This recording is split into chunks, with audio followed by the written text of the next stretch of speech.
hada madunye ija ara nasu ala shay afta bima yurdihim na ye mogo ye fendo kadro min kadun ye alebe fatawa ke ni fende min kadi mogo ye hada madun min bu ni sonja dron summa yuhawiru an yahrifa an-nusus al-kitab wa sunna min ajli muwafaqati ahwa'i an-nas o ko fi aballa nyini fana ha ndoni ke bawo be an kam mogo do de abe ko mu banka jamana de kono akon na ye mogo nindi mo fo min kadi mogo ye na yo fo ta tola de abe fere de ke fana ka qur'ana ayaw ani hadisan ku yelema kanu be hada madun nindi ngoma ku bo ukatogo hakika yeleka abe fere de ke fana ka ayaw yelema fana kala ka kitabu yelema ka cirin ka sunnan yelema min ajal muwafiqati ahwa an-nasi puru hada madun kan nindi ngo au be se ka be hada madon kan nindi ngoma chokomi aya beta modo fie kana kake aka delilai abeta munumunu ka hadisa do ta ka modo fie kana ka delilai ka sorale bake ka aya minfo ayi hadisa minfo oni aliye kuma minfo te nyogon sirala yere o te nyogon sirala yere ni abe alaka kitabu yelema ka cirin ka sunna yelema kana be hada madon nindi ngoma nashalullah an yajalana wa iyyakum min ulama al-millati al-amilina biha amin ya rabbi allah don simu yere ka do de fuleni ako ambe ala deli ala ka an neke anke ani au ala kan ke dina ka doni ke bagaw de nambe barake ni an ka doni e fana ayi do ke ni ni fal hasilu aqul la yini munya anna al insan yajibu alayhi alla yuqarriru bi dinihi wala yaqtaru bal yakun mutama'inna hatta yajidu man yasqu bi fi ilmihi wa dinihi wa ya'khudha dinahu minhu akwa kaka hada made foy kani marasai ka dina la de hada madin ka dina te tilon ga penyo koy ako foy kani marasai ka dina la akoy ka dina ibi ka dina ta yuromi ako odore fo hada madin ka kai ka dina la ibe fengo fenfo ibe fengo fenke addankaniya de a hakili sigi de bi bolo ika doni ko do hawde nyinin kai ka doni ko do ka kuma mina idalembe munun ka doni ma idalembe munun ka dina ma ika dina mina uludela ika doni mina ulu ika dina mina uludela akodi ato sarafu doko inna hajali ilma din fa anzuru amma ta'buduna dinakum Muhammad bin Sirina de nin kuma ko akwa ka do nin doni min fule min ye doni nye dina de ewa ayire ka laje abaka dina mina yoromi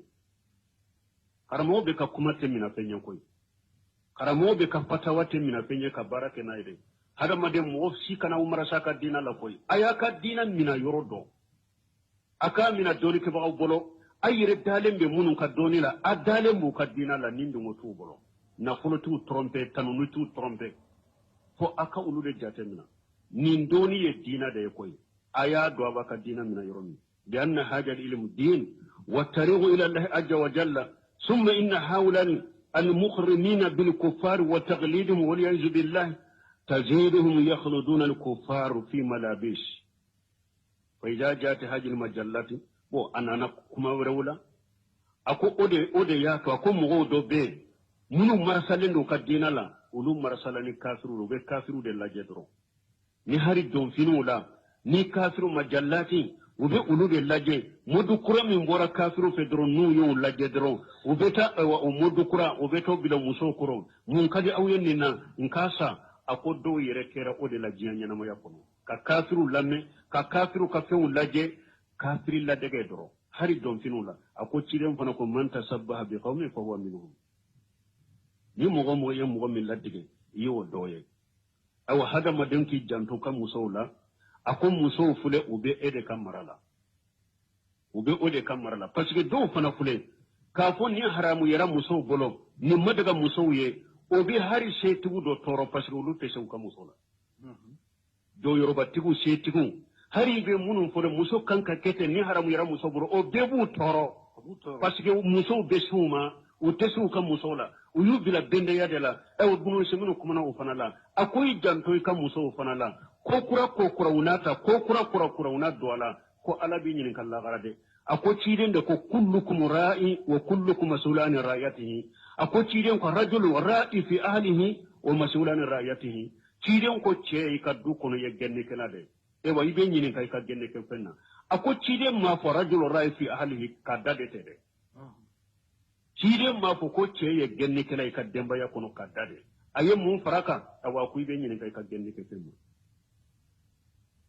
rijalu qawwamuna lan nisa'i cew aye jode ambe min fo comme koriya de kera ko wakati serawde te wala ya ateliya wala wala aye sarahu munnati annafaka bo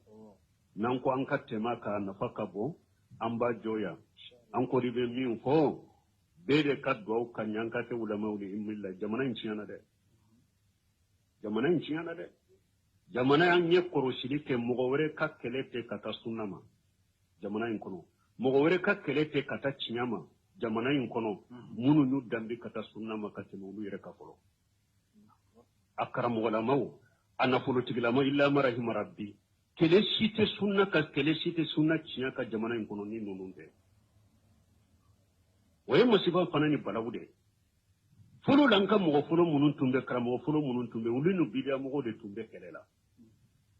ote ewa bidia mogo tumbe siruye fana parce que ujora ala tamin ka ujora chiren tamin ka mais sisa ni ko sunna yi ko tauhidin ala fahamu salafu sali ko dina cinya ini bidia mogo te nyogona sisa de ini kafiri te nyogona ini jombe nyogona munu mu dambe kata sunna karamo ya yirema munu mu dambe kata sunna ma shebu bolo munu mu dambe kata sunna ma joyoro bu bolo ini ulu yere de be kelela ninde ye ko geleya nya fon kon nin jamana in kono mugo chaman wala gatara mugo chaman jengena kata bidiyama mugo chaman jengena kata bidiyama mugo demelima munyake uya do de mishiru kono kiun kono jama'u kono ni ko ka sunna haqiqa fo geleya ba nofe gereten ba nofe abbe yashrabla illa marahim rabbi bidanyema do fule bidanyema yala nube wole de kata bidiyama jamana in kono ya damina sunna de law sunna mogo caman be ewa karamogo caman be fule na ka kuma jengera aka kuma jengelendo no yu lami har kalambali ba fo abraman aka kuma min fule ko ne ma fo fama ka kuma la munyake sunna igara ye gerente minye sunna inope misiru la de jama'u la de ode ya to abe bake kasira bila ni ala sonna amba ala deli nenye fengo fenyala ka kitabula kiren ka sebo ka kuma sunna ala famu salih an banda bo akoro ala yande me fana ka foyoro di awma fana ambe sira more ala yamunde me ka karama kawnye ka bonya kawnye an ka fangate an ka foite ala yire de kademero do ye awnge ka bo misiro kono ko tinya ko hakera togodi anyana de ala ya ka jonyumo bila ka ki komi karama be komi malika de benani woriye ka yoro jokadi awun kanka fento etuguniya alhamdulillah rabbil alamin nyanka do de ke nyokonye bisukun kalashi ani fana yele mani kana do fana tala de mogo chamanye shirabila jamana en kono koy gerente mumbu no fe lambare go munumbu no fe kuma misenu munumbu no fe lagosili munumbu no fe abe do de ke ni ala be se kan nimbe ka sabali dama insha Allah ayoro dira fana ala yande me fana fo yoro bangolo subhanakallahumma rabbuna bihamdika ashhadu an la ilaha illa anta astaghfiruka wa atubu ilayk